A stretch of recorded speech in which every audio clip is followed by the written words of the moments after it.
সুপ্রিয় দর্শক, আসসালামু আলাইকুম।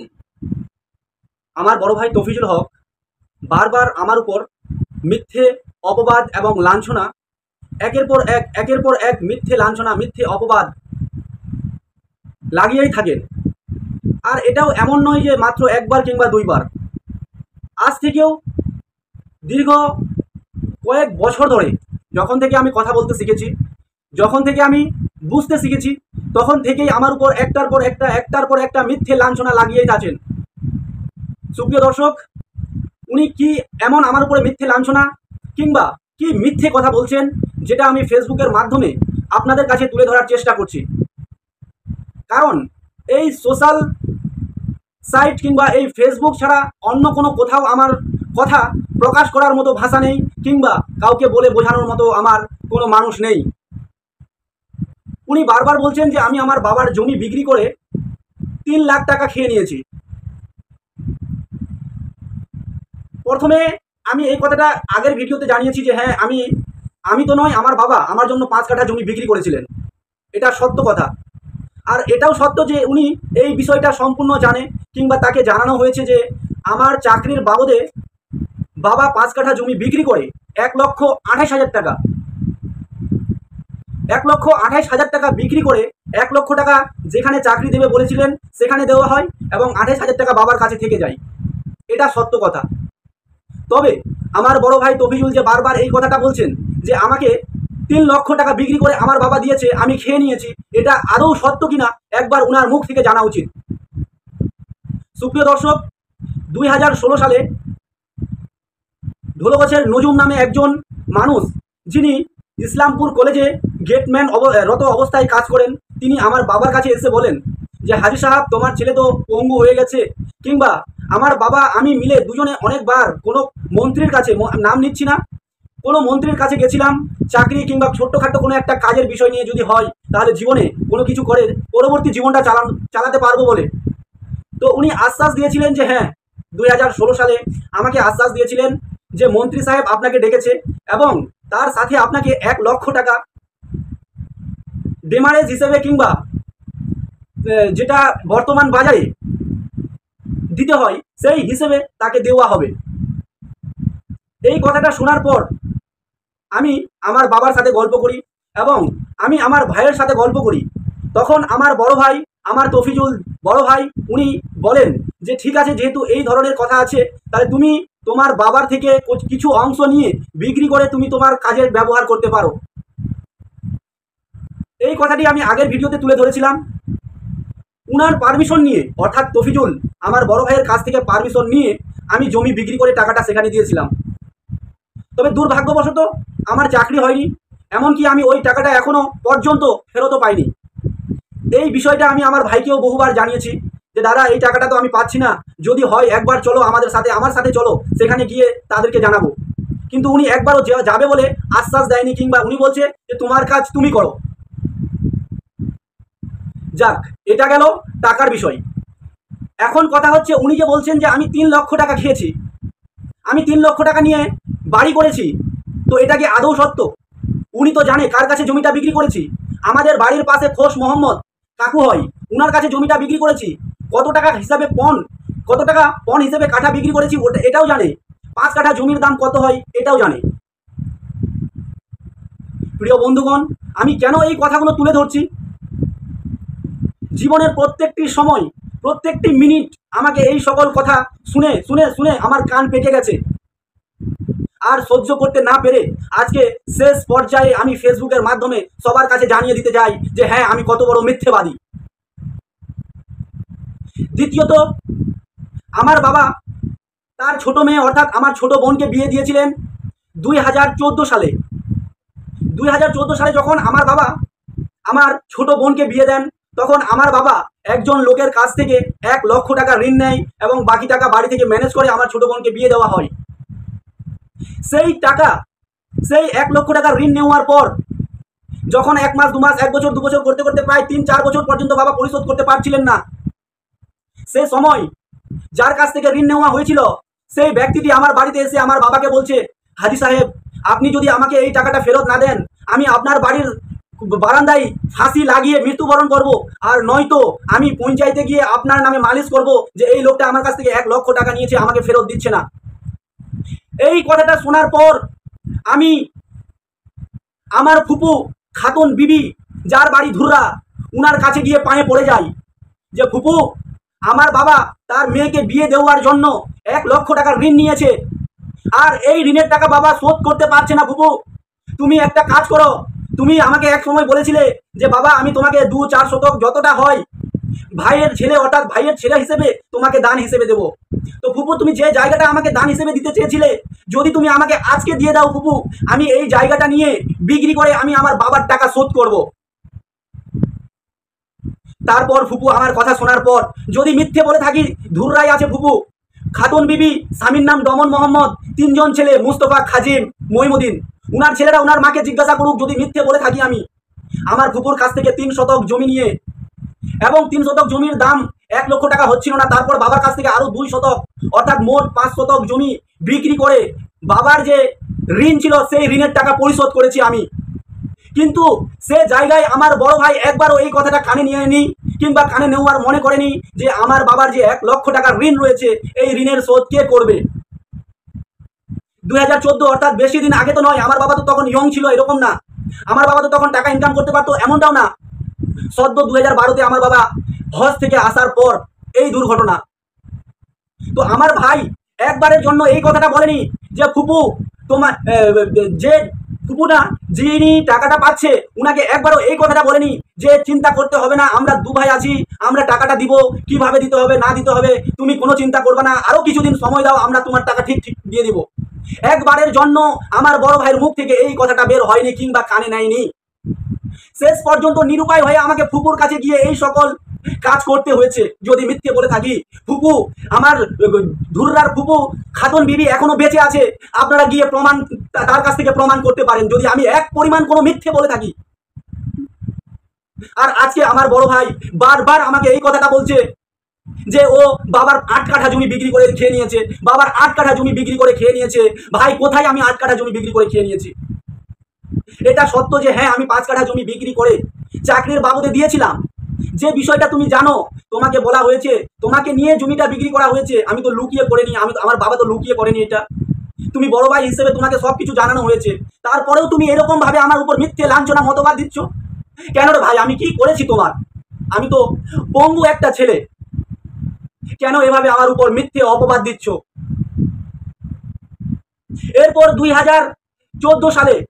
2014 সালে আমার বাবার জমি, অর্থাৎ আমার বাড়ির রাস্তার পাশে একটা চৌকা রয়েছে, সেই চৌকার জমির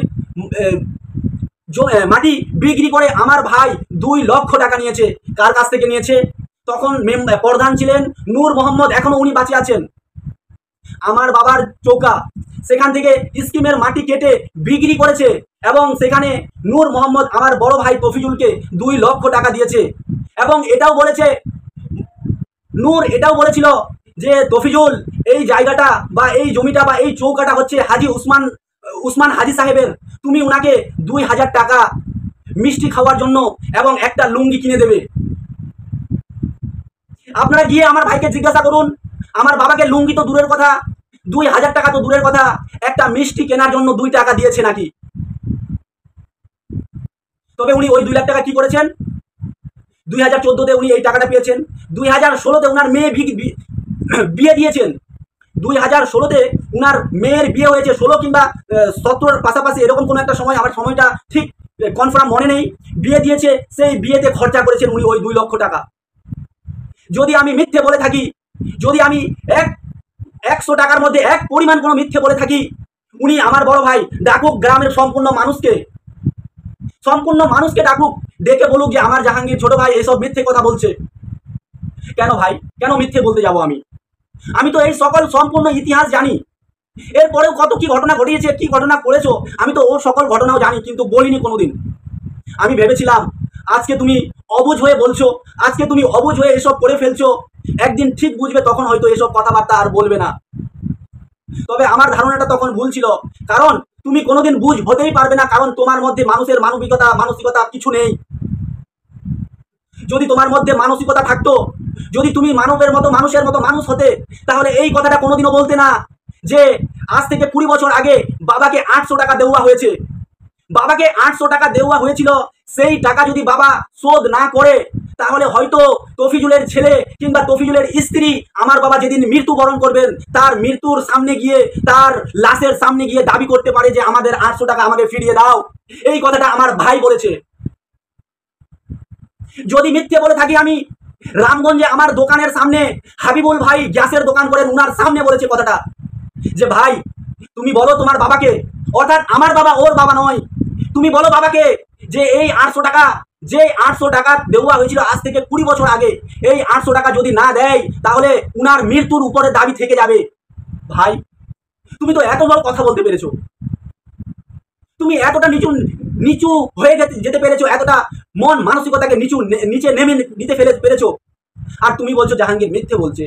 জাহাঙ্গীর বাবার 8 কাঠা জমি 5 লাখ টাকা বিক্রি করে খেয়ে নিয়েছে। ভাই বসো হিসাবে, বসো হিসাব করতে, গ্রামের 50 জন মানুষকে ডেকে নিয়ে বসো। যদি আমি আমার বাবার 5 টাকা খেয়ে থাকি, আল্লাহর কসম খেয়ে বলছি, আমি আমার বাবার 5 টাকা তোমাকে অর্ধেক 2.5 টাকার ভাগ দিয়ে দেবো। এত বড় মিথ্যে, এত বড় মিথ্যেবাদী। তুমি তো একবারও ভাবনি যে বোনের বিয়ের জন্য বাবার 1 লক্ষ টাকা ঋণ রয়েছে, ওটা শোধ করতে হবে। তুমি তো একবারের জন্য এই কথাটা ভাবনি যে বাবার জায়গা, বাবার জমি আমি বিক্রি করছি সরকারের কাছে এবং সেখান থেকে 2 লক্ষ টাকা পাচ্ছি, বাবাকে 2000 টাকা দিয়ে বাবাকে খুশি করি। তুমি তো এই কাজটা করনি। যদি করে থাকো তাহলে বলো, তুমি তো এই কাজটা করনি। সে জায়গায় আমি কোনোদিন তোমাকে প্রশ্ন করিনি যে তুমি বাবার 2 লক্ষ টাকা খেয়েছো। কোনোদিন এই কথাটা বলিনি যে তুমি বাবার জমি বিক্রি করে যে আজকে 2 লক্ষ টাকা সরকারের কাছ থেকে পেয়েছো, এটা কি বাবা পাবে না, বাবা আমি পাবো না, এটা কোনোদিন বলিনি। আজকে তুমি বারবার এই কথাটা বলতেছো জাহাঙ্গীর 8 কাঠা জমি বিক্রি করেছে, আর 8 কাঠা জমি বিক্রি করে সম্পূর্ণ টাকা খেয়ে নিয়েছে, জমি ঘর দিয়েছে, বাড়ি করেছে, আরো কি কি করেছে। আরে ভাই হিসাবটা তো তোমাকে জানালাম। আরো বসো, প্রয়োজন হলে তুমি বসো, 10 জন নয়, 50 জন নয়, তুমি যতগুলা মানুষকে ডাকতে চাইবে ডাকো। যদি তুমি সত্য বলো তুমি জিতবে, যদি আমি মিথ্যে বলি আমি হারবো। কথাই বলে ভাই, যখন একটা মিথ্যে কথা বলে নিজেকে বাঁচানো যায় না, সে জায়গায় একটা মিথ্যে কথাকে সত্য প্রমাণ করতে গিয়ে যদি 1000টা মিথ্যে কথা বলা হয়, তখন আর সে কখনোই বেঁচে যেতে পারবে না। তুমি তো একটার পর একটা মিথ্যে কথা বলতেই থাকো। আর কতগুলা বলবে, আর কতগুলা মিথ্যে কথা বলবে তুমি এভাবে? বলো, আমি তোমার ছোট ভাই হিসেবে যদি মনে করে থাকো আমি মিথ্যে বলছি, বলো বলো আমি মিথ্যে বলছি। এই ফেসবুকের মাধ্যমে জানুক সারা পৃথিবীর মানুষ আমার ভাইয়ের চরিত্র কেমন। এই ফেসবুকের মাধ্যমে জানুক সারা পৃথিবীর মানুষ আমার ভাইয়ের মন মানসিকতা কেমন। বলতে চাইনি এই সকল কথা, আমার মনের ভিতরে গাথা ছিল, বলতে চাইনি। শেষ পর্যন্ত নিরুপায় হয়ে, মানুষের দ্বারস্থ হয়ে, যখন কোনো কুল কিনারা না পেয়ে নিজে সমাধান নিজে বের করতে হয়, তখন নিরুপায় হয়ে এই ফেসবুক কিংবা এই সোশ্যাল মিডিয়ার সাহায্য নিতে বাধ্য হই। আপনারা যত সকল মানুষ আমার ভিডিওটা দেখছেন, আপনাদের সকলের কাছে আমার কৃতজ্ঞ বিনম্র অনুরোধ, আপনারা আমার এই ভিডিওটিকে যত বেশি পারেন শেয়ার করে এই নির্লজ্জ, বেঈমান, বেহায়া, মিথ্যাবাদী বড় ভাইদের মতো মানুষদেরকে মানুষের সামনে মুখরিত করতে কিংবা মানুষের সামনে প্রমাণিত করতে সাহায্য করুন। আমার এই ভিডিওটি সাহায্য করুন এবং শেয়ার করে মানুষকে শোনার সুযোগ করে দেন। সুপ্রিয় দর্শক, আরো কত ঘটনা আছে, আমি সব ঘটনা এক এক করে এতদিন বলিনি শুধু এটা ভেবে যে লজ্জিত হবে। এখন বলতে হবে শুধু এটা ভেবে যে ওর লজ্জা বলে কিছু নেই। আর যে মানুষের লজ্জা বলে কিছু নেই, তাকে লজ্জিত করাও কোনো ব্যাপার না, তার কাছে লজ্জিত হওয়াটাও কোনো ব্যাপার না। তবে মানুষ তো জানতে পারবে যে এই মানুষটির মুখের চেহারা একরকম, আর মনের মধ্যে যে মানুষটা রয়েছে ওই মানুষটার মধ্যে মুখের চেহারা, মুখের কথার মধ্যে কোনো মিল নেই। আমি প্রমাণ স্বরূপ, প্রত্যেকটি কথার প্রমাণ স্বরূপ বলছি, একটি কথাও মিথ্যে কিংবা একটি কথাও বানিয়ে বলার প্রয়োজন মনে করি না। আমি এই ফেসবুক আমারও প্রমাণ যে আমি মিথ্যে বললাম নাকি সত্য। তুমি পারলে মানুষ ডাকো আর আমার এই ফেসবুকের প্রশ্নগুলোর উত্তর দাও, কিংবা আমাকে প্রশ্ন করো আমি উত্তর দিচ্ছি কিনা। প্রমাণ স্বরূপ যদি উত্তর দিতে না পারি, আমি আমার মাথা ছেটে পুরো গ্রাম জুতোর মালা পরে ঘুরে বেড়াবো।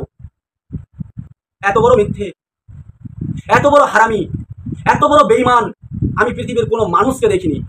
যে মানুষটা বলতে পারে যে বাবাকে 20 বছর আগে 800 টাকা দিয়েছি, সেই 800 টাকা আজকে আমাকে ফেরত চাই, আর নইলে বাবার মৃত্যুর পর তার উপর দাবি থাকবে, সেই মানুষটা কত বড় মানুষ হতে পারে আপনারা ভেবে দেখুন।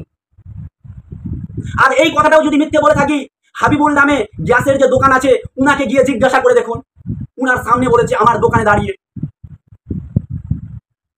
সুপ্রিয় দর্শক, ভিডিওটি বড় হয়ে যাচ্ছে বলে আমি আমার কথা এখান থেকে সমাপ্ত করছি, এবং এর পরবর্তী আরো অনেক অনেক অনেক ভিডিও আমার ভাইয়ের মুখ, আমার ভাইয়ের মন, আমার ভাইয়ের শরীর যা যা আছে তার প্রত্যেকটা জিনিস আমার কাছে হলে হলে কলে কলে কবজায় কবজায় মুখস্থ রয়েছে।